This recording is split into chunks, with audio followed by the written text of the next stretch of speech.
So this is the normal form of a line which is at a constant distance from the origin. So that means it is a tangent to a circle which has the range of the function is the set of all possible values of a, because a should be within the range of the function for it is increasing. So as long as it is increasing, at the right end point you will have the maximum value, and that is the value of g of x. Okay, here, so that means there is some point at which the slope is 1. Right, so that is what this Lagrange's mean value theorem is, right? So there is some point in g between. Of x is minimum at that point.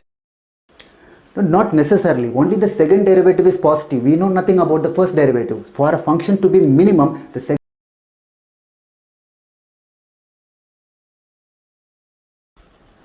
Now that we're done with all the concepts of the chapter applications of derivative, I thought of doing a few more questions on these concepts. Is that okay? Alrighty. It is not a revision. I'm just doing questions. You are supposed to remember all the basic formulae and concepts. Good to go? Yes. So here is the first question. The equation of a line which is both tangent and normal to the curve 4 times y minus 1 cubed equals 27 times x minus root 3 squared is. Here in this question we need to find the equation of a line which is both tangent and normal to the given curve. Is it possible? It is possible, not necessarily at the same point. A line can be a tangent at one point and normal at another point. But a tangent should touch a curve only at one point.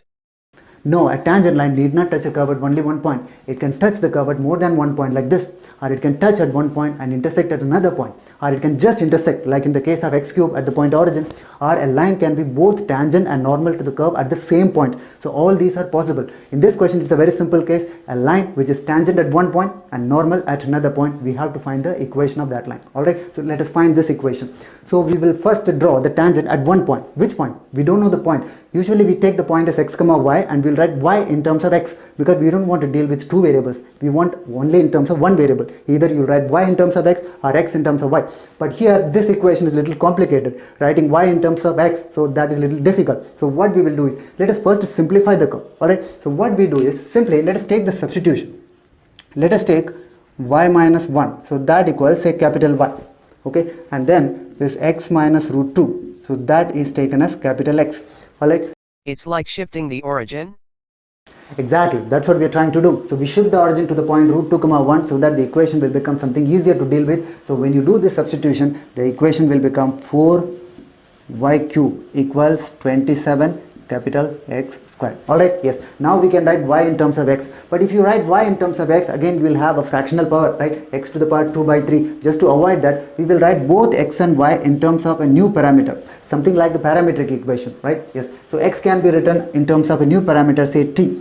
But we will take, instead of t, we take the value of this to be t cube, right? Because already we have y cube. If you make it t cube, so that will be easier for the calculation, right? So t cube, and also multiply this by 2. So when you do this substitution, 2 squared, that will become 4. So there is a chance of cancellation. So y becomes, when you substitute x equals 2t cube, so we will get the value of y to be, so that is 3t squared. Now we have written both x and y in terms of a new parameter, so only one variable here, t. So now we have to find the equation of tangent and normal. Let us find it.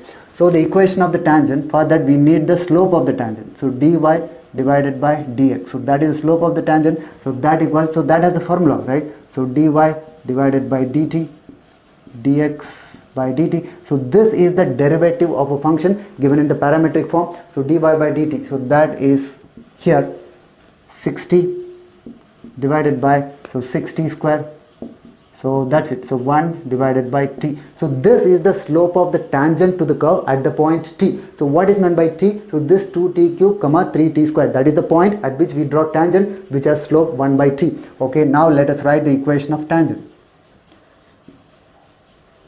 So the equation of tangent here is y minus that point. So what is the point? 3t squared, y1. So y minus y1 equals slope m, so which is 1 by t multiplied by x minus x1, so that is 2t cube. Okay, so this is the tangent at the point t, but we have 2 points. The tangent is drawn at one point and normal is drawn at another point. So you take one of the points to be t1. The tangent is drawn at t1 and normal at t2, so that means this equation of the tangent becomes this one, t1. Alright, so that the tangent is drawn at t1. Now we will draw the normal equation. Okay, so what is the normal? So that is y minus, the point here is, instead of t1 we have t2, so that means 3t2 square equals slope of the normal. This is slope of tangent 1 by t. Slope of the normal is minus t. Okay, so but the point is t2, so minus t2 multiplied by x minus 2t2 cube. Okay, so this is the equation of normal, but here the tangent and normal both are same, both represent the same line. So that means these two equations represent the same line, so we can compare these two equations. So the coefficients are proportional, but already the y coefficient here are equal, so we can equate the other coefficients also. X coefficient is 1 by t1, here x coefficient is minus t2, they are equal, so equate them. 1 by t1, that must be equal to minus t2. Okay, so similarly the constant term, what is the constant term here? 3t1 square taken to the other side, 3t1 square minus 2t1 square, so that will give you the constant term. So 3t1 square minus 2t1 square, so that is t1 square, so that equals, similarly here 3t2 square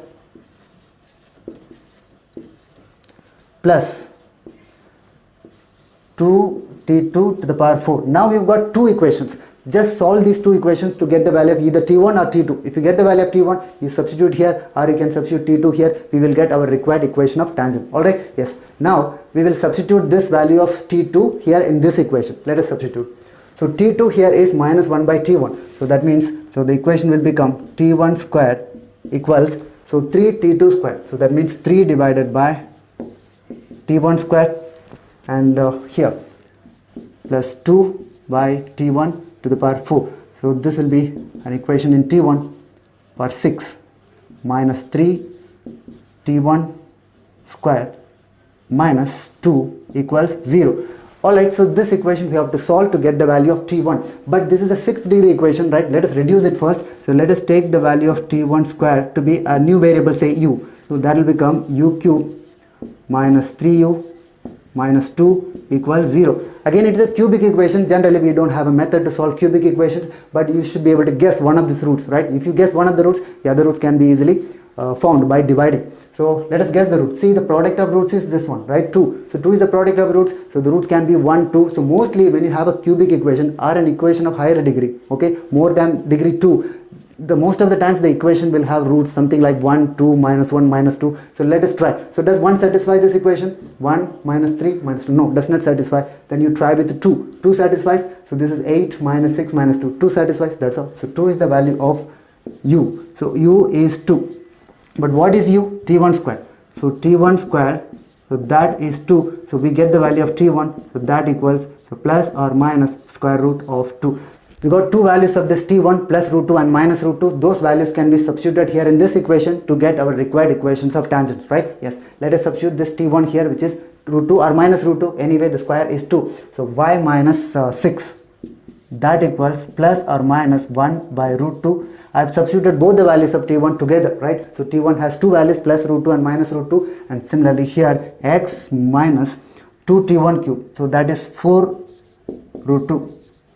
Minus or plus, alright, already there is a minus and plus or minus, so that is substituted here, plus and minus, so that will give you one combination, and minus and plus, so that will give you one equation of tangent. So we'll get two equations of tangent, but before that let us substitute the value of capital Y, so that is y minus 1. So we'll get y minus 7 equals plus or minus 1 by root 2 multiplied by, this is x minus root 2 minus or plus 4 root 2. Okay, now you take the two cases, so plus and minus here, and here minus plus, so we'll get, so the first one is x minus root 2y, then plus 2 root 2. Okay, 7 minus 5 equal to 0. So that is one equation of tangent. Similarly, take the other one, that is x plus root 2y minus 4 root 2 equal to 0. So that's all. So these are the two equations of tangents to the curve, which are also the normals to the given curve. Alright, yes. So that is our required answer, x minus root 2y plus 2 root 2 and x plus root 2y minus 4 root 2 equal to 0. So these are the two lines which are tangents and also the normals to the given curve. Okay.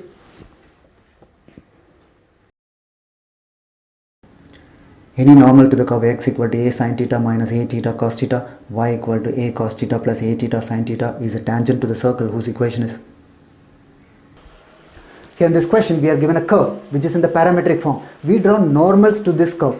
So these normals are tangents to a particular circle, and that circle equation is what we need to find. At any point on the curve we draw normal, and that normal is tangent to this circle, and that circle equation is what we need to find. Okay, now we have to take a general point on this curve. At that point we have to draw the normal. Okay, but the general point can be written in terms of theta, because both x and y are given in terms of the parameter theta, unlike the last question where we introduced a new parameter t, but here it is already given in terms of theta, right? Both x and y, which means any point on the curve is of the form x comma y, where x is in terms of theta and y is also given in terms of theta. So take a general point on the curve. At that point we will draw a normal. Okay, write the equation of normal at that point, and that normal is tangent to this circle. Okay, so let us find the equation of that tangent. Okay, yes, let us first write the equation of the curve. So it is given that x equals a sine theta minus a theta cos theta, and similarly y is a cos theta plus a theta sin theta. Now this is in parametric form, so to find the slope of normal, first we'll find the slope of tangent, so dy by dx. So this is in parametric form, so that means, so we have the formula, right? So dy by d theta divided by dx by d theta. Okay, so let us write dy by d theta, which is the derivative of this y in terms of theta, which is minus a sin theta plus a sin theta plus, okay, so this is a product rule. Okay, so a theta cos theta. So this divided by, similarly you find the derivative of this x in terms of theta. So sin theta derivative is cos theta, so a cos theta. Again, so we have to use the product rule here. So yeah, so that will become minus a cos theta and plus, so this is a theta sin theta. Okay, yes. Now these terms get cancelled. Okay, so what is left? A theta cos theta divided by a theta sin theta. So that means, so that will be cos theta by sin theta, which is cot theta. So that is the slope of tangent dy by dx. Now we need the slope of normal. So slope of normal, so that is minus dx by dy. So that can be written as minus tan theta. Okay, so minus tan theta, that is the slope of the normal, and the point is already known. This is the point, a sin theta minus a theta cos theta, comma a cos theta plus a theta sin theta. So point is known and the slope is known, so the equation of normal is this, y minus, so this point, so that is a cos theta plus a theta sin theta equals slope minus tan theta multiplied by x minus, so this value a sin theta minus a theta cos theta. So a sin theta minus a theta cos theta. Okay, so that's all. This is the equation of the normal. Let us simplify this. So we'll get y minus a cos theta minus a theta sin theta equals, so minus tan theta multiplied by x, then plus, okay, so this is tan theta multiplied by sin theta. So a tan theta multiplied by sin theta, so that will become sin square theta divided by cos theta. Alright, tan theta is written as sin theta by cos theta, and if you multiply this, this is plus minus, so minus tan theta is written as sin theta by cos theta, so cos theta gets cancelled, so that will become, so a theta sin theta. Okay, so let's simplify this further. So what will it become? So anything gets cancelled, so this is a theta sin theta, so here also we have a theta sin theta, so that term gets cancelled. So what is left? Now multiply here, so multiply the whole equation by cos theta. Cos theta is in the denominator, multiply the whole equation by cos theta, which is y cos theta minus a cos square theta equals minus, so if you multiply this by cos theta, that is sin theta multiplied by x plus a sin square theta. Okay, done. Now so that becomes x sin theta plus y cos theta equals a cos square theta plus a sin square theta, right? Sin square theta plus cos square theta is 1, so that means it is simply a. So that's all. This is our required equation of normal, okay, at a point theta. Okay, done. So this is the equation of the normal. What do you know about this equation? So this is the equation of a line in the normal form. Do you remember the equation of line in the normal form? A line which is at a distance p from the origin, making that normal, making angle theta with the x-axis. So that has equation. But the normal form is x cos theta plus y sin theta equals p. That doesn't matter. See, this theta is not a particular value. It is a general variable. So if you replace this theta by pi by 2 minus theta, so then it will become x cos theta plus y sin theta equal to a. So whatever it is, theta or pi by 2 minus theta, it is a general variable. So which means, so this is the normal form of equation of a line. So what is normal form? A line which is at a distance a. So this a from the origin, right? The line is at a distance a from the origin. It is like this. A line is at a distance a from the origin. So any line at a distance a from the origin is at tangent to a circle. Which circle? A circle which has center at origin and radius a. Because you take any tangent to this circle. Any tangent to this circle is at a distance a from the origin. Because the radius, right? Radius is a. So that means this is a tangent. So this line is a tangent to the circle which has center at origin and radius a. So that means the equation of circle is x squared plus y squared equals a squared. So that's all. So this is our required answer. You understand? So this is the normal form of a line which is at a constant distance from the origin. So that means it is a tangent to a circle which has the center at origin and radius, that distance a is the radius of the circle. So this is our required equation of the circle. Okay. Consider the curve y minus x to the power 5 squared equal to x multiplied by 1 plus x squared the whole squared. Find the slope of the tangent at the point 1, 3. The equation of the vertical tangent to the curve. The distance between parallel tangents at x equal to 1. This is a very simple question. We have to find the slope of the tangent, that means dy by dx. So this curve is given in the implicit form. We have to find dy by dx at that point 1, 3. That's all. Very simple question. Only the first one is a JEE advanced question. The rest of things I simply made up. So let us find the slope of the tangent at that particular point 1, 3. So the curve given here is y minus x to the power 5 squared. That equals x 1 plus x squared squared. Okay, let us find the derivative. Simply differentiate both the sides. That's it.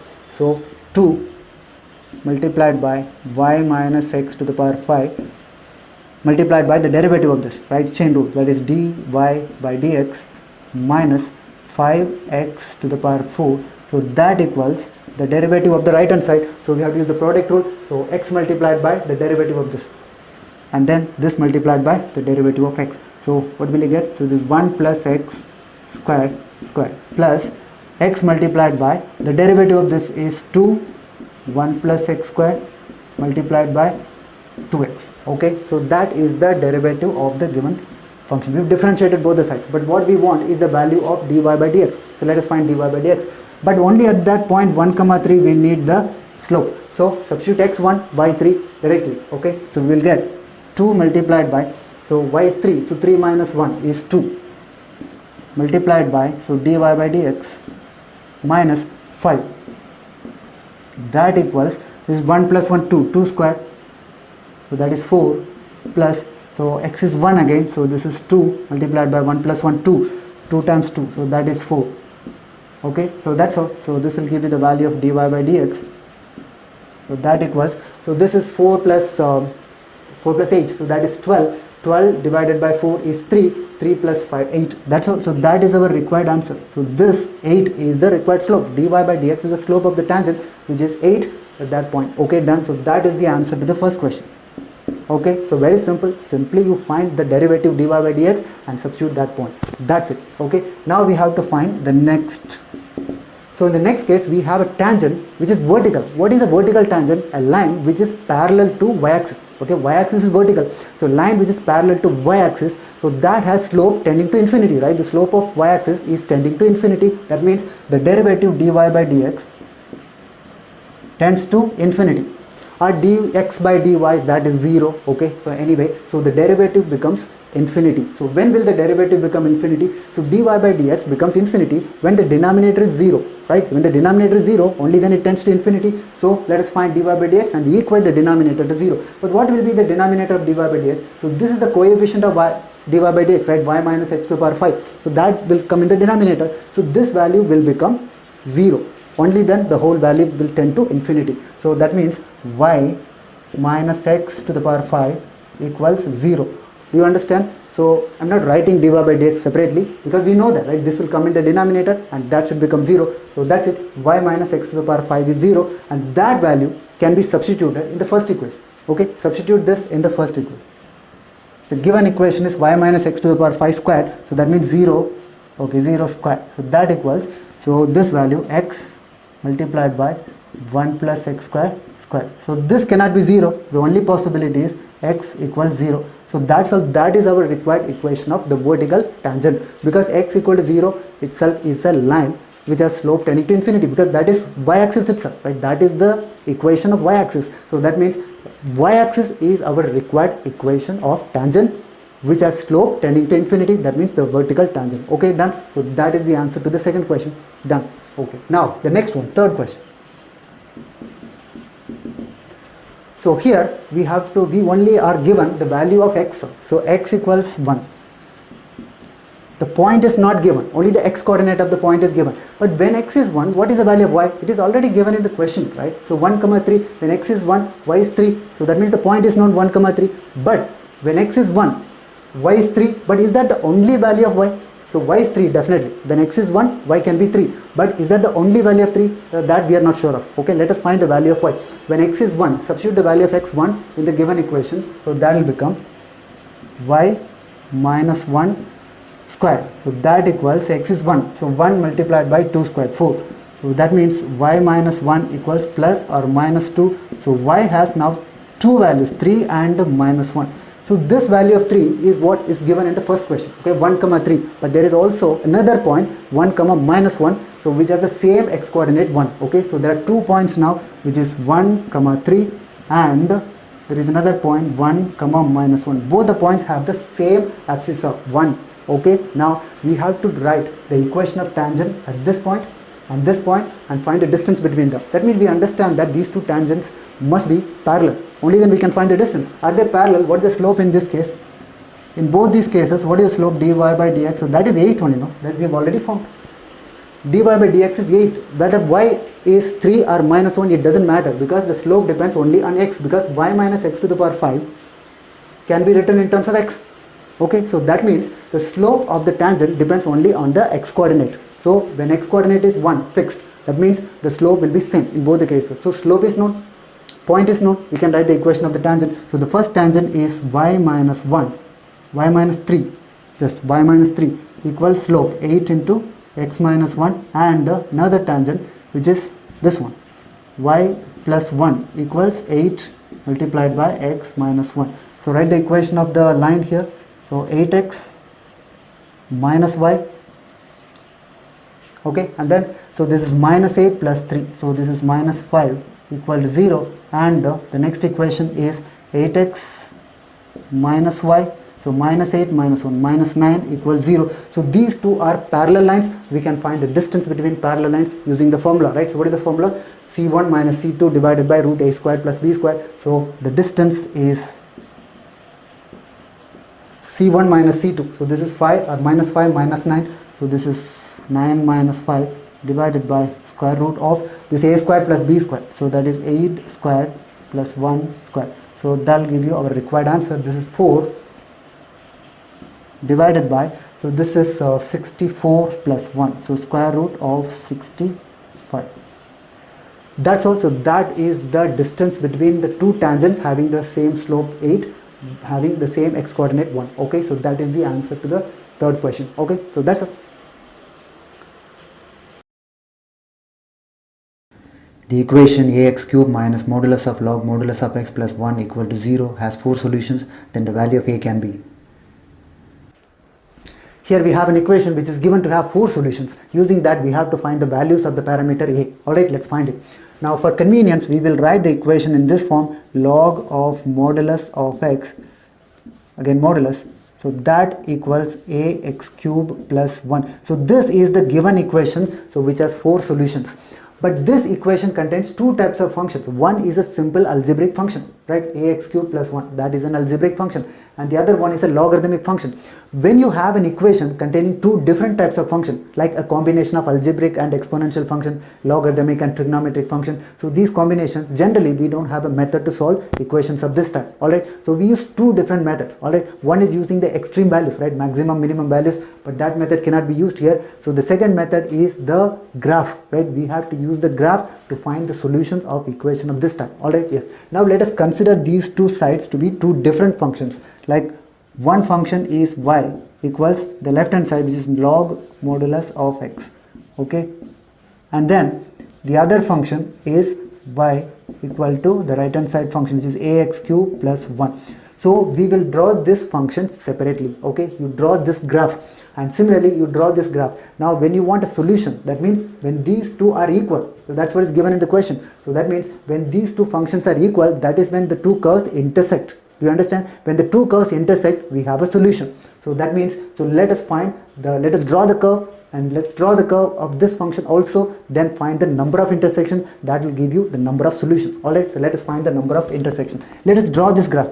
So you are supposed to remember the graph of log x. Alright, so this is the graph log x. Okay, log x is drawn. Now we have to draw log of modulus of x. Log of modulus of x is an even function, right? Modulus of x, it is an even function. The graph of an even function is symmetric about y-axis. Do you understand? Symmetric about y-axis. So that means, so that is a graph symmetric about y-axis, log of modulus of x.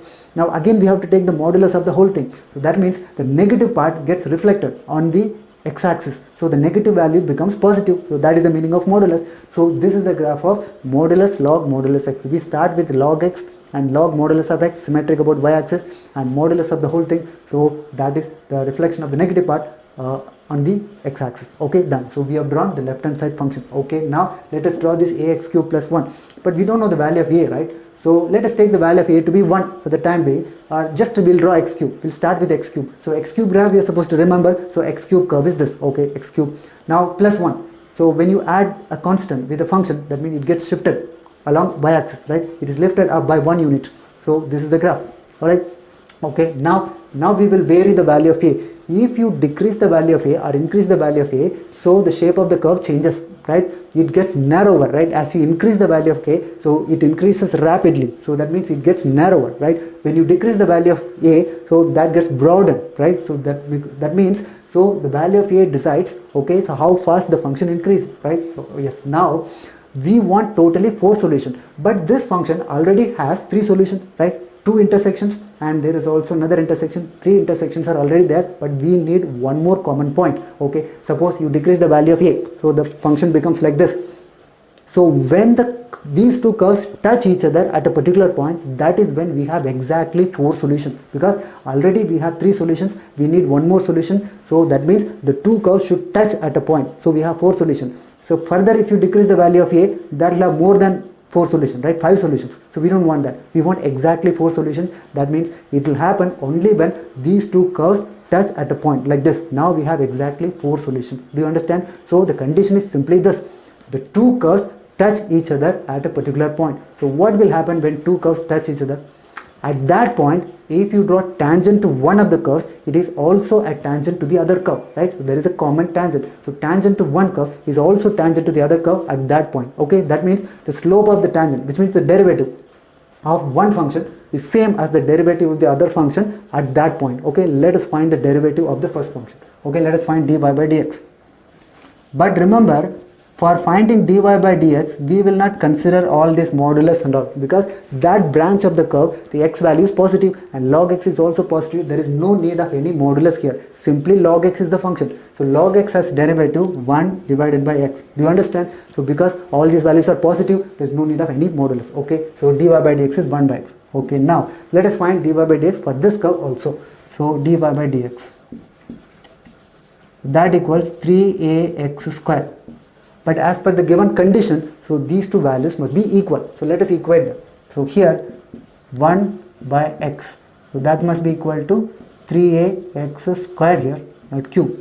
Okay, the derivative of this. So 3ax squared. So that will give you the value of x, which is 1 divided by cube root of 3a. Okay, so this is the value of x at which the two curves touch each other. So now when x is known, we will find y value, substitute this value in this expression, we'll get the value of y here. So this implies y equals, substitute the value of x, we'll get y value ax cube. Alright, so a multiplied by x cube. X cube here is 1 divided by 3a plus 1. So this is the value of y. You understand? So when you substitute in this function, so you can also find the value of y from this function, right? Because both the curves intersect or touch at that point, which means it's a common point. So whether you substitute the value of x here or here, it should give you the same value. So that means you can also get the value of y by substituting here. So that will give you log of x. So x here is this value. So 1 divided by cube root of 3a. Do you understand? Solve this equation, you will get the value of a. So what is this value? So a gets cancelled. So 1 by 3 plus 1. So it is 4 by 3. So that equals log of 1 divided by cube root of 3a. So the log is of base e. So that means we can get the value of this expression. So 1 divided by cube root of 3a. So that equals, alright, so that value equals, so e to the power 4 by 3. You understand? Log of this value is 4 by 3. That means this value is e to the power 4 by 3. Now you cube the equation. So if you cube this equation, so if you cube this, it will become 1 divided by 3a is equal to e to the power 4. So that will give you our required value of a. So a is equal to 1 divided by 3 e to the power 4. So that is the value of a for which the two curves touch each other at a particular point, right? That's all. So that means we have 4 solutions. So that's also, that is our required answer. The value of a is 1 divided by 3 e to the power 4. Okay, so that is just one of the values, right? It can also be negative of the same value. What if a is negative? If a is negative, so this curve, so that gets reflected on y-axis. So that is also possible, right, by symmetry. So a can either be 1 divided by 3 e to the power 4, or it can also be the negative of the same value, so minus 1 divided by 3 e to the power 4. Do you understand? So these two are the possible values of a, so that these two curves intersect at 4 points. That means this equation has 4 solutions. Do you understand? Yes. But how do we know if the curves intersect for negative values of x? Yes, that's a good question. You have to verify that also. See, at the point minus 1, when x is minus 1, we assume that the x cube graph is above x-axis. That is when it intersects. What if the curve is below x-axis? There will be no intersection on the negative part. So we have to verify whether this curve intersects x-axis or not. So how will you check? You substitute minus 1 in that curve, this value, you substitute minus 1, then the value should be positive. Positive means above x-axis, that will intersect that curve. So if it is negative value, it will be below. So that means no intersection. So let us verify. Okay, let us substitute x equal to, let us substitute the value of x minus 1 in this, okay, in this expression. Substitute minus 1. So we will get a multiplied with minus a plus 1. Okay, but a value we have already found, 1 divided by 3 e to the power 4. So minus 1 divided by 3 e to the power 4 plus 1. You tell me whether this value is negative or positive.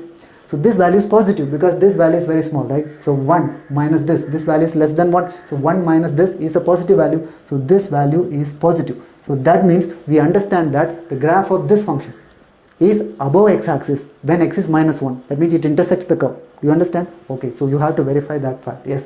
So it is greater than 0. It intersects on the negative branch of the curve, and also there is 2 more values positive. So that means totally we have 4 solutions. Do you understand? Yeah.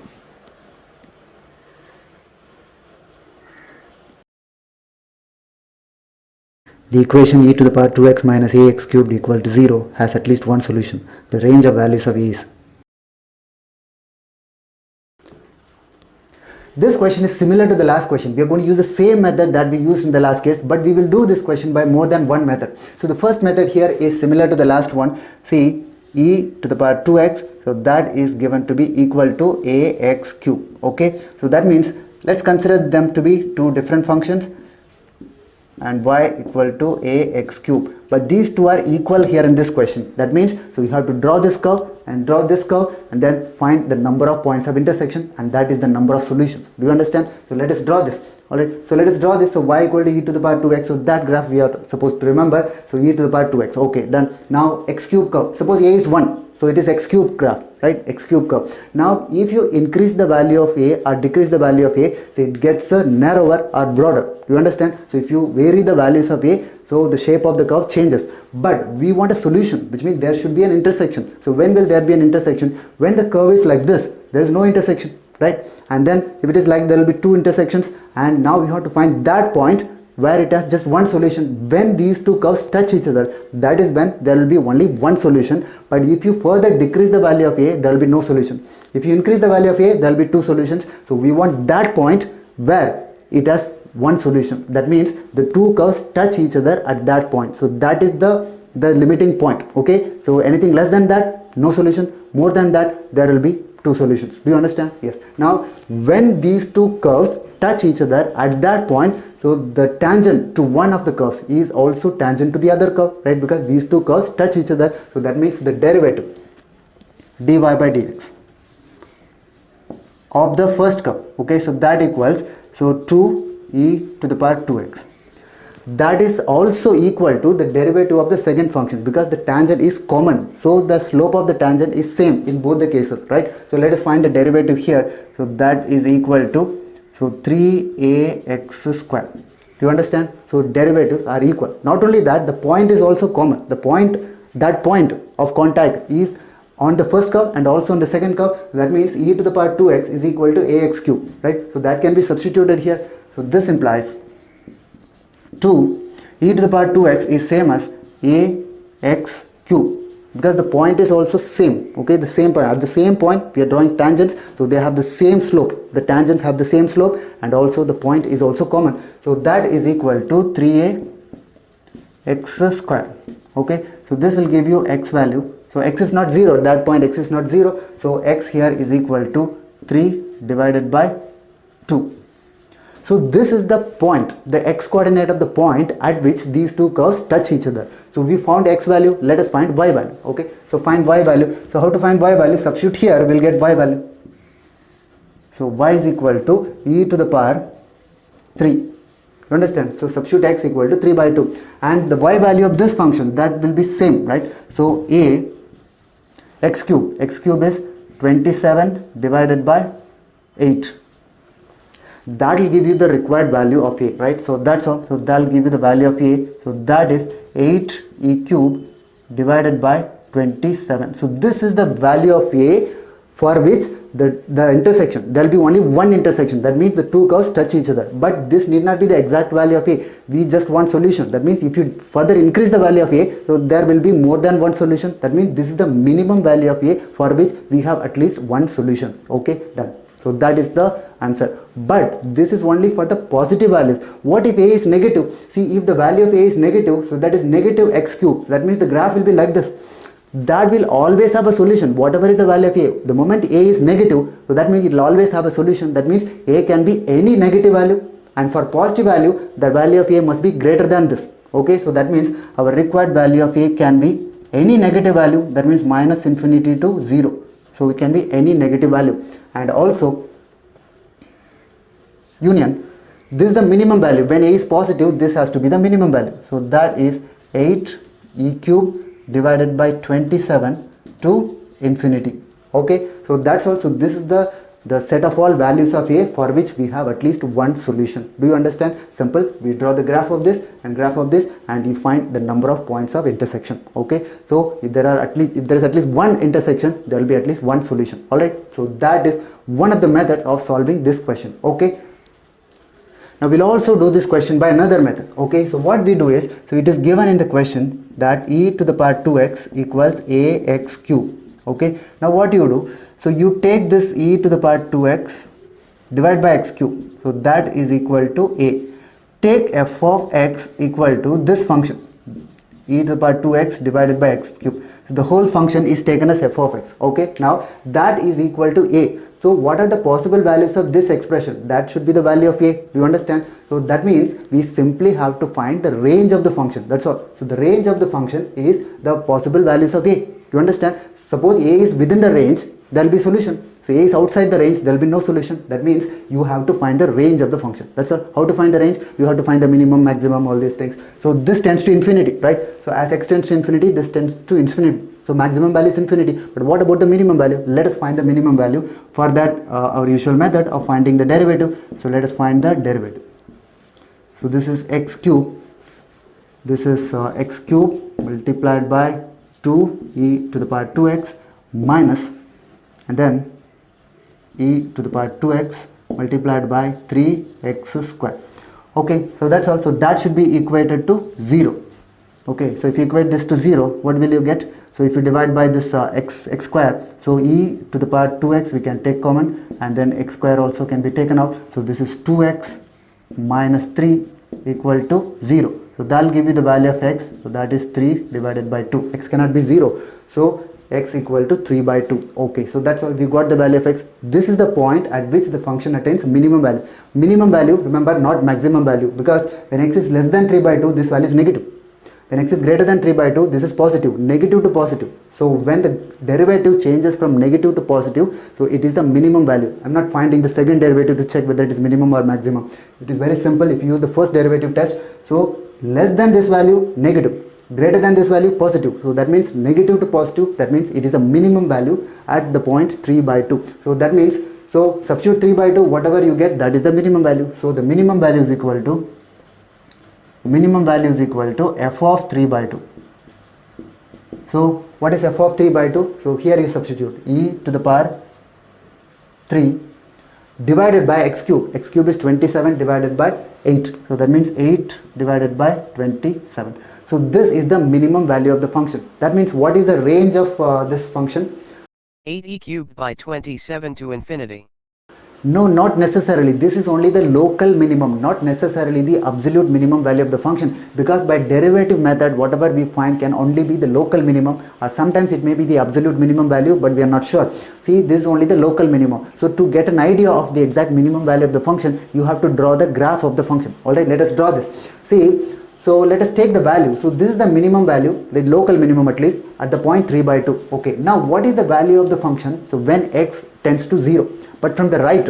Okay, so positive value, it approaches 0 from the right. When x approaches 0 from the right, so this value will become 1 and denominator tends to 0. So that means the whole value tends to infinity, which means when x approaches 0 from the right, the value is infinity and it comes down, and this is the minimum value, local minimum value, and again it increases, and when x tends to infinity, this is infinity. So that means it starts from infinity and comes down. So this is the minimum value, and then again it races to infinity. Do you understand? That is for positive values of x. Okay, what about negative values? So when x is negative, okay, now tell me when x tends to 0 but from the negative side. Okay, so 0 minus. So here this will become minus infinity, right? So this value is negative, right? When x is negative, this value is negative. Again 1 divided by 0, that is infinity, but negative infinity. But when x approaches 0 from the left, the value is negative infinity. It starts from negative infinity. Okay, but what if when x approaches minus infinity? When x is minus infinity, e to the power minus infinity, so that value is 0. E to the power minus infinity is 0, and similarly this is also 0. 1 divided by infinity 0. So the whole value becomes 0 when x is minus infinity. So the graph will be like this. It approaches 0 when x is minus infinity. Do you understand? So this is the graph of the function. So this is only the local minimum. Okay, we have drawn the curve. Now what is the range of the function? From the graph we can write the range of the function. So the range of the function equals, the range means the possible values of y, right? Yes. Now negative infinity to 0. Okay, it takes value from negative infinity to 0. And then for positive values, the minimum value is this one, 8e cubed divided by 27. So it starts from 8e cubed divided by 27 and it raises till infinity. So that means, so this union, so the same value 8e cubed divided by 27 and till infinity. Do you understand? So from the graph we can find the range of the function. So the range of the function is the set of all possible values of a, because a should be within the range of the function for a solution. Do you understand? So that's it. So this is our required answer, the range of the function. Do you understand? So that is one of the methods of doing this question. Now we'll also do this question by another method. So this time we take the function f of x to be e to the power 2x minus ax cube. Okay, yes, ax cube is taken to the left hand side. So that means, so this function must be equal to 0. Then only we have a solution for some value of x. So this function must be equal to 0. So what should be the value of a? Okay, yes. Now let us consider two cases when a is less than 0. what will happen if a is less than 0? So this becomes positive, right? So minus a, so that will become positive. So now what is the value of the function when x tends to infinity? So when x tends to infinity, so this becomes e to the power infinity, that is infinity, and also that is also positive, so positive and infinity. So this function tends to infinity as x tends to infinity. So the graph will be like this, it starts from infinity there, the right extreme point.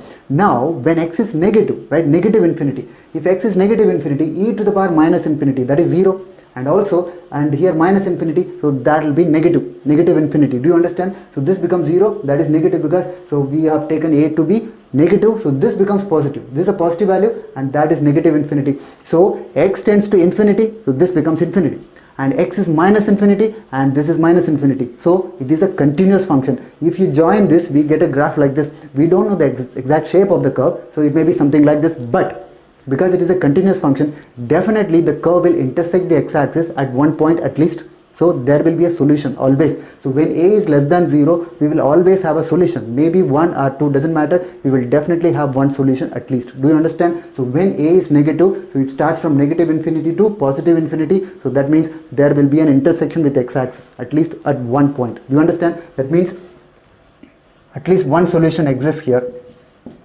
Okay, at least one solution. Okay, always. So whatever is the value of a, but it is negative, then we'll always have a solution. Okay, so that's it. Now let us take the next case where a is positive. So when a is positive, so see, e to the power infinity, this time let x tend to infinity. So e to the power infinity, that is infinity, and then this is minus, again whatever it is, so that tends to also infinity. So this is bigger value. So when x tends to infinity, this f of x tends to infinity even here. Okay, no problem. But when x tends to minus infinity, what will happen? See, e to the power minus infinity, that is 0, and then here minus, there minus infinity, that will become positive. Do you understand? So when x tends to minus infinity, it again tends to infinity only. Do you understand? That means the graph will be like this. So then we are not sure whether this curve will intersect x-axis or not. So it may intersect x-axis like this, or it may not intersect x-axis. Okay, yes. That means let us find the minimum value of the function. The minimum value of the function must be less than 0, negative, then it will have two intersection with x-axis. The minimum value is greater than 0, so it will have no intersection with x-axis. So that means, so the limiting case is when the curve just touches x-axis. When the curve touches x-axis, that point will have only one solution. Anything below that will have two solutions. Do you understand? See, let us find the minimum value. So when it touches x-axis, okay, so if it touches x-axis, at that point the derivative is 0, so f dash of x is 0. So the derivative, so f dash of x is equal to, so 2e to the power 2x minus 3a x cube, so that must be equal to 0. So we are finding minimum value.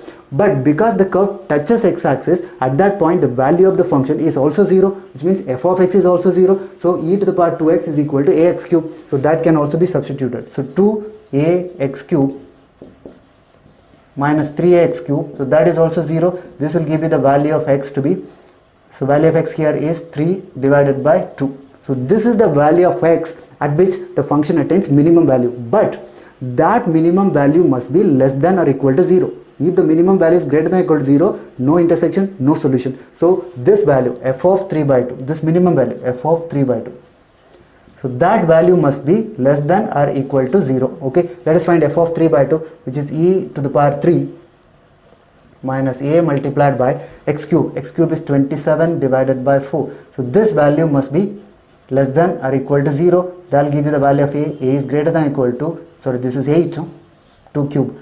So 8 e cube divided by 27. So that's all. So this is the value of a. A must be greater than or equal to 8 e cube by 27 for positive values of a. For negative value, anything is okay. So that means it's the same solution. Do you understand? Minus infinity to 0 or 8 e cube divided by 27 to infinity. These are the possible values of a. Alright, so these are the different ways of doing this question. Okay, but in any case we have always used the graph of the function. The graph is very important. Okay, whether we use this method or this method, any method, so we've just used the idea of graph to solve this question. Alright, so the answer to the question is simply this.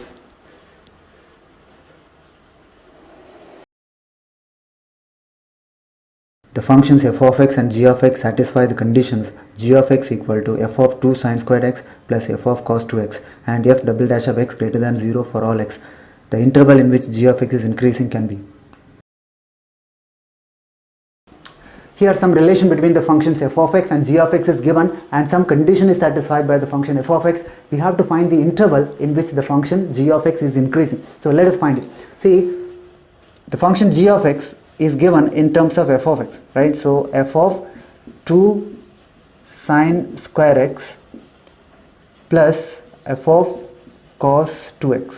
Okay, so this is the relation between the function g and f. Okay, now we want to find the interval in which this g is increasing. That means the derivative should be positive, right? So derivative should be positive. So for what values of x the derivative is positive, that's what we have to find. But before that, this function f of x satisfies some condition. F double dash x, the second derivative is positive. So second derivative is positive. So what does it mean? See, this is the derivative of the derivative, right? So the derivative, which means the derivative of f dash of x, that is f double dash x, right? The derivative of f dash of x is positive. So the derivative of a function is positive. That means the function is an increasing function. See, f dash x is an increasing function because its derivative is positive. So the derivative of f dash of x is positive. That means f dash x is an increasing function. Nothing about f of x. So f dash x is an increasing function. Okay, now we will use that later. Let us find g dash x, because for the function g of x to be positive, for g of x to be increasing, for the function g of x to be increasing, so this g dash of x, so g dash of x, so that is equal to, let us find the derivative of this. So what is the derivative of this? So f dash of 2 sine square x multiplied by the derivative of this 2 sine square x. So that is equal to 4 sine x cos x. That is the derivative, minus or plus cos derivative is negative. So f dash of cos 2x, and derivative of cos 2x is minus sine 2x into 2. So 2 sine 2x. So this is the derivative of the given function g of x, and that must be positive because we want this g of x to be increasing. So that means the derivative of that must be positive. Okay, so let us simplify this. So what is this 4 sine x cos x? So that can be written as 2 sine 2x, right? This is 2 sine 2x and 2 sine 2x. So we can take out this 2 sine 2x. So 2 sine 2x is taken out. So we will get f dash of 2 sine square x minus f dash of cos 2x. So that should be greater than 0. So we have to find the interval in which this whole value is greater than 0. But here it's a product of these two values, right? So now we have to consider two cases. Suppose sine 2x is positive. Okay, let us consider the first case. So the first case where the sine 2x is positive. So when sine 2x is positive, that means what? 2x lies between 0 and pi. Okay, I'm just considering one cycle 0 to 2 pi. So 2x lies between 0 and pi. So that means x belongs to the interval 0 to pi by 2. Okay, yes. In this interval, this value is positive. So that means, so this must also be positive, right? Because this is positive, you can divide it. So this is positive. So that means f dash of 2 sine square x should be greater than f dash of cos 2x. Okay, yes. Now f dash is an increasing function. So that's what we have proved here. F dash is an increasing function. That means, so if you remove this f dash, you get the same inequality. So f dash of this value is greater than f dash of this. So that means, so this value 2 sine square x is greater than, this is cos 2x. We have used the same inequality as it is an increasing function. So if it is decreasing function, so it gets reversed. Okay, now we have to solve this equation. How will you solve this? So this is 2 sine square x can be written as 1 minus cos 2x is greater than cos 2x. So that will give you cos 2x. So cos 2x is less than 1 by 2. So cos 2x is less than 1 by 2. We have to find the interval. So let us draw cos 2x curve. Okay, so cos 2x curve. Okay, so this is cos 2x curve. Okay, I'm only drawing between 0 and pi by 2. X lying between 0 and pi by 2 because that is the interval we have here. So 0 and pi by 2. So this is cos 2x curve. So cos 2x is less than half. So already x belongs to 0 to pi by 2 only. That means 2x lies between 0 and pi. We are only drawing the graph between 0 and pi. Okay, so 0 and pi, this is the cos curve. Okay, now the value should be less than half. So for what value it is exactly equal to half? So that is pi by 3. Cos pi by 3 is exactly equal to 1 by 2. Now it has to be below that, which means pi by 3 to pi.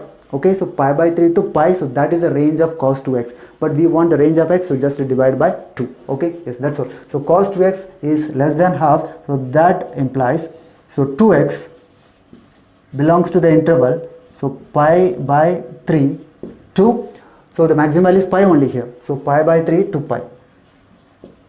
That means x belongs to the interval pi by 6 to pi by 2. So this is one of the intervals in which the function g of x is increasing. So that means f dash, this whole value is positive. Okay, yes, done. So this is only one of the cases. Now we will consider the next case where sine 2x is negative.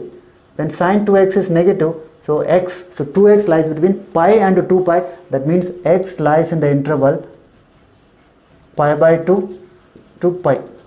Okay, yes, now x lies in this interval. That means sine 2x is negative, so that means this value must be negative because the product is positive. So this value is negative, so that means we get f dash of 2 sine square x is less than f dash of cos 2x. Okay, yes, now again f dash is an increasing function, so 2 sine square x is less than cos 2x. So we are getting cos, okay, same inequality, right? Then only the inequality is reversed. So that means we get cos 2x is greater than 1 by 2. Okay, now we will solve this inequality, but remember 2x lies in the interval pi to 2 pi. If you draw the graph of cos 2x in the interval pi to 2 pi, it will be like this. Now cos 2x must be greater than 1 by 2. Now for what value cos 2x is equal to 1 by 2? So that is 2 pi minus pi by 3, right? So that means 5 pi by 3. From 5 pi by 3 to 2 pi, in that interval cos 2x will be greater than 1 by 2. You understand? So that means, so here, so this gives the value of 2x. So 2x belongs to the interval 5 pi by 3 to 2 pi. Now we want x, so x belongs to the interval 5 pi by 6 to pi. So that is the interval in which the function is increasing. So these are the intervals where the function g of x is increasing. But see, if you observe this function sine square x and cos 2x, so both these functions are periodic functions with period pi, right? Pi is the period of sine square x and so is the period of cos 2x. Okay, yes, that means not only these intervals, if you add pi or 2 pi, any multiple of pi in that interval, okay, in all those intervals the function will be increasing. You understand? For example, if you add pi with this, what do you get? 7 pi by 6 to 3 pi by 2. In that interval also the function is increasing. You understand? So any interval, okay, so the same length, okay, if you add 2 pi or any multiple of pi with these intervals, in those intervals also the function will be increasing. For example, if you add say 3 pi with this, if you add 3 pi with this, so what do you get? So 3 pi plus pi by 6, so that is 19 pi by 6 and 3 pi plus pi by 2, so that is 7 pi by 2. So 19 pi by 6 to 7 pi by 2, in that interval also the function is increasing because that is also given in the options. Do you understand? So these are the intervals in which the function is increasing. Okay, the functions f of x and g of x satisfy the conditions g of x squared plus 2 equal to 4x f of 2x, g double dash of x is greater than 0 and f dash of x is greater than 3 for all x. Then, so here in this question, two functions are given, f of x and g of x, satisfying certain conditions. Using that, we have to see which of these options are satisfied by these functions. Alright, so this is the first relation given between f of x and g of x.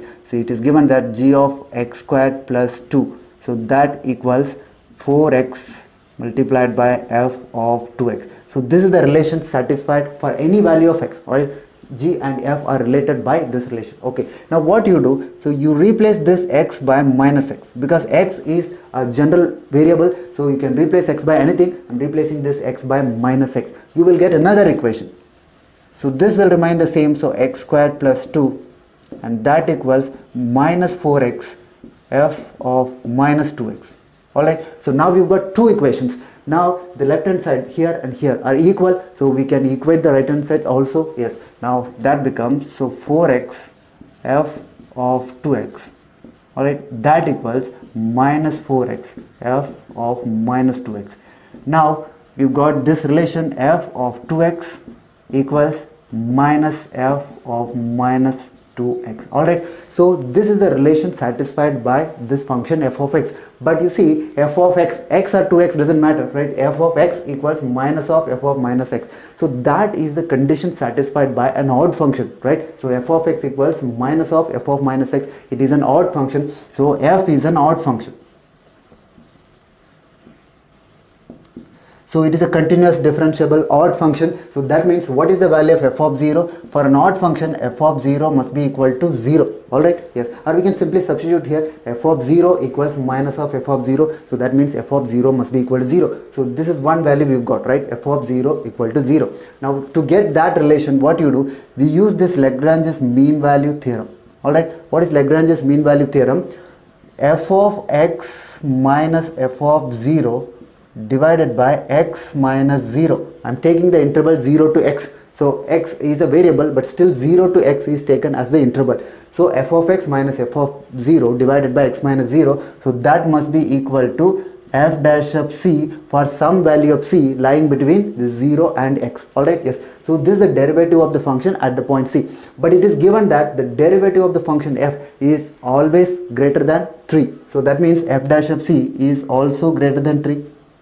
Do you understand? So the derivative is greater than 3 for any value of x. So for particularly for this c, f dash of c is greater than 3. Okay, so that means we are getting f of x divided by x. So that is greater than 3. Okay, so that's it. Now we have to simply cross multiply, right? So multiply f of x is, now we have to consider two cases. We can't simply multiply because this is inequality. So let us take the two cases, right? X is greater than 0. Suppose x is greater than 0. We can simply multiply. So we get f of x is greater than 3x. So that is the relation satisfied by this function for positive values of x. Now what if x is negative? When x is negative, so this inequality reverses when you multiply by negative number. So f of x is less than 3x. You understand? So that is the relation. For negative value, f of x is less than 3x, and for positive value, f of x is greater than 3x. So this is the relation satisfied by the function f of x, right? So now coming to g of x. So some relation is given, g dash of x is greater than 0. So what does it mean? The second derivative of a function is greater than 0. What does it mean? G of x is minimum at that point. No, not necessarily. Only the second derivative is positive. We know nothing about the first derivative. For a function to be minimum, the second derivative must be positive and the first derivative must be 0 at that point. Alright, we don't know about the first derivative, only the second derivative is positive. So the graph will be something like this. See, it is a concave function, right? So concave upwards, right? So concave. So that is why we say the function attains minimum value, okay, if the first derivative is 0, okay, but we don't know about that. So the shape of the curve is like this, concave function. Do you understand? The concave function satisfies this relation. See, take a point x1 and x2, so 2 points. Now this point is x1 comma g of x1, and similarly this point is x2 comma g of x2. Okay, so we've got 2 points. You join this, we get a chord. For a concave function, the chord is always above the graph of the function, right? The function, right, is always below the chord, right? For a convex function, it is the other way around, right? Convex function will be like this. The curve will be above the chord. So here the chord is above the curve. Now you take the midpoint. So the midpoint here is x1 plus x2 divided by 2. What is the value of the function at that point, x1 plus x2 by 2? So that is this value. Now tell me, what is the y coordinate of this point, that is the midpoint of the chord? So the y coordinate here is g of x1 plus g of x2 divided by 2. Which one is bigger? Obviously the chord is above the curve, so that means, so this value of y is bigger than this value. So what is this value? So that is g of x1 plus g of x2 divided by 2. Alright, so this is the value of y here, this value. Now this value, right, the value of y, when you substitute x1 plus x2 by 2, so that is g of x1 plus x2 divided by 2. So from this graph we can understand that this value is greater than this value, right here. So this is y coordinate of the chord, right, the point on this, the midpoint here, and similarly this value is smaller than that. So this is the relation satisfied for any value of x1 and x2. Okay, particularly we take the value of x1 to be 2x and x2 is taken as 2 divided by 2. So just to get the answer given in the question, right, see, g of 2x plus g of 2 divided by 2, so that is greater than g of 2x plus 2 divided by 2. Okay, yes. Now this is g of 2x plus g of 2. What is the value of g of 2? So that can be found here, right? So substituting x equal to 0 here. So 0, if you substitute, g of 2 equals 0. So x is 0. So that means g of 2 is 0. So that can be substituted here. So 0. So that is greater than. So 2 can be multiplied. So 2 multiplied by g of here x plus 1. Okay, so that's all. So that is one relation satisfied by the function g. Alright, so g of 2x is always greater than 2 times g of x plus 1. So that is the condition satisfied by the function g, and similarly, so this condition is satisfied by the function f. So this must be the answer.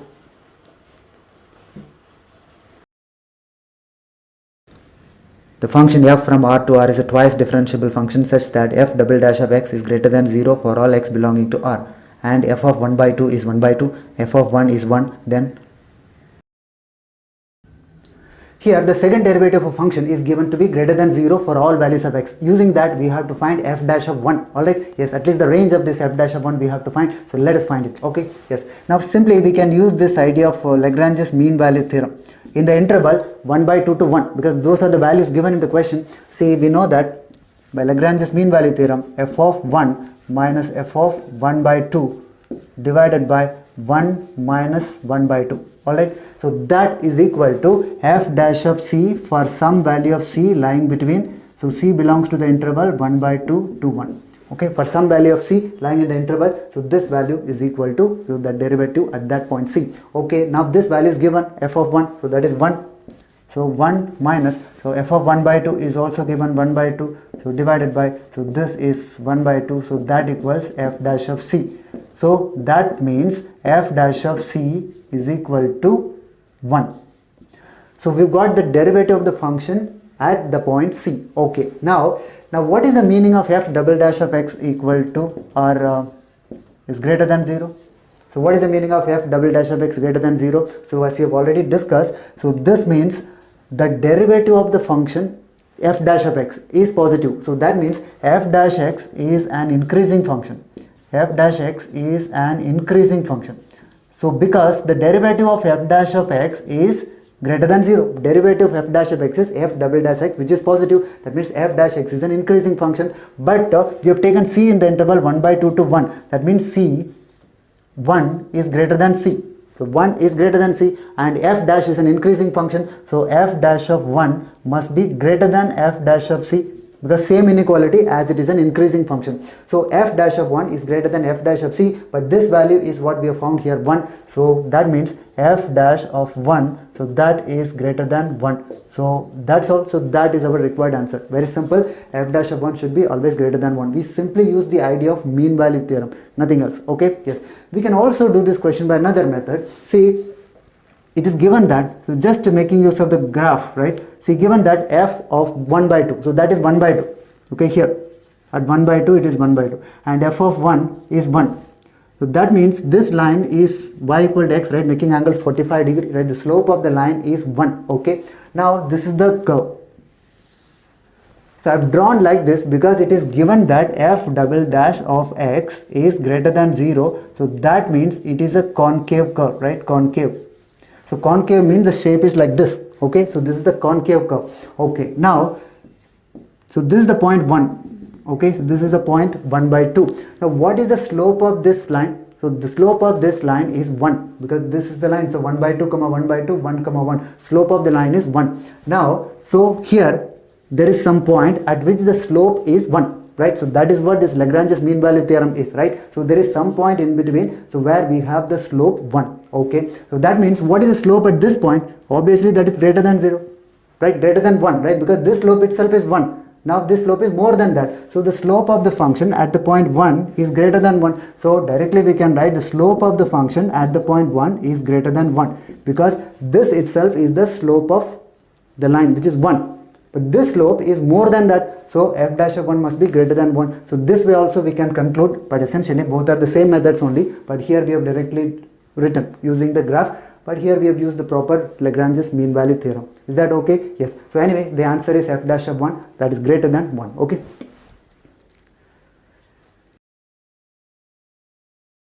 the function f of x satisfies the condition x squared less than f dash of x less than 2 f of x for all x, and f of 0 is 1, then here some inequality is given. The derivative of the function f of x, that is f dash of x, lies between this x squared and 2f of x. Using that, we have to find the range in which this f of 3 lies. Okay, so let us find one by one. So this is the relation given: x squared less than f of x, f dash of x, so that is less than 2f of x. So two inequalities, let us do this one by one. Okay, so first one is this one. So f dash of x minus x squared is greater than 0. That is the first inequality. Okay, and the next one is this one. So f dash x minus 2f of x, so that is less than 0. Okay, yes. Now let us consider these two separately. See, this f dash of x minus x square is greater than 0. So this whole expression, okay, this whole expression is the derivative of what? So d by dx of, so whose derivative is f dash of x? So that is f of x. F of x has derivative f dash of x, and this minus x square, so that is the derivative of, okay, little bit of integration, or we can easily guess it. So x cubed by 3, if you differentiate, we will get x squared. So that means the derivative of f of x minus x cubed by 3, that is what is given here. So that is greater than 0. Okay, so this is the first inequality. Similarly this one, but this is the derivative of what? So directly we can't write it. This is the derivative of not a standard expression, but this particular step is important. We have to multiply this by e to the power minus 2x. Okay, so both the sides. So here you multiply e to the power minus, so 2 e to the power minus 2x f of x. So that is less than 0. So this is very important. It is more of a differential equation in nature actually. So we use this idea in some places in differential equation. But for now, so there is a 2 here. So you multiply by e to the power minus 2x, so that the whole thing becomes a perfect differential. See, like this. What is the derivative? This whole thing is the derivative of d by dx of what? So that is the derivative of f of x multiplied by e to the power minus 2x. Isn't it? See, what is the derivative of f of x multiplied by this? So product rule. So this is e to the power minus 2x multiplied by the derivative of f of x, f dash of x, and then f of x multiplied by the derivative of this. So that is minus 2 e to the power minus 2x. Alright, so this particular step is important to get this whole thing inside the derivative. Okay, yes. So this function has derivative this. Okay, done. Now, so derivative of this expression is negative. Similarly, the derivative of this expression here is positive. Derivative of a function is positive. What does it mean? So that function is an increasing function. So for an increasing function, the derivative is positive. Do you understand? So this is an increasing function. Here what happens? So the derivative is negative. So that means it is a decreasing function. So this is a decreasing function. For an increasing function, see, let us take the value of x to be greater than 0, because the value given here is 3, which is greater than 0. For x greater than 0, f of x will be greater than f of 0. That is the nature of an increasing function. Same inequality is maintained, but the function here is not f of x, the whole function. So x is greater than 0, which means the value of the function, the whole function at x is greater than the value of the function at 0. So like this one. So fx minus, this is x cubed divided by 3 is greater than at 0. At 0 the value is f of 0 minus 0 cubed divided by 3. I am just substituting 0 here and x here, but the same inequality. Okay, because it is an increasing function. So that's it. F of 0 is given to be 1. So that means our required function f of x is greater than, so this is 1, that becomes 0 plus x cubed divided by 3. So f of x is greater than 1 plus x cubed divided by 3. But we want f of 3. So f of 3 is greater than 1 plus 9. So that is 10. So this is one relation. F of 3 is always greater than 10. Okay, done. Similarly here, this is a decreasing function. That means for x greater than 0, the inequality is reversed. So the function value at x, the value at 0. So they have the reverse inequality. So that means substitute here fx e to the power minus 2x, that is not greater than but less than, substitute 0 now. So f of 0 and e to the power 0. Okay, so that means, so this gives you the value of f of x, which is less than, f of 0 is 1 multiplied by e to the power 2x. So that's all. F of x is always less than e to the power 2x for positive value of x.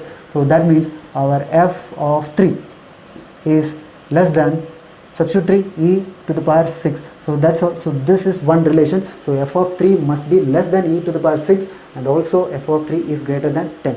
Okay, so that is the answer to the question. Okay. Can we not just integrate both the sides, at least the first inequality? No, you should not use integration on both the sides in an inequality. Maybe definite integral will work. For indefinite integration, no integration on both the sides. No. Okay, so we have to use only the derivative method. We have not used any concept of integration here. Only that x squared has integration x cubed by 3, which you can easily guess, right? So this derivative is this one. So that's it. So no integration is used here. We only use the concept of derivative and the idea of increasing and decreasing function, nothing else. Okay.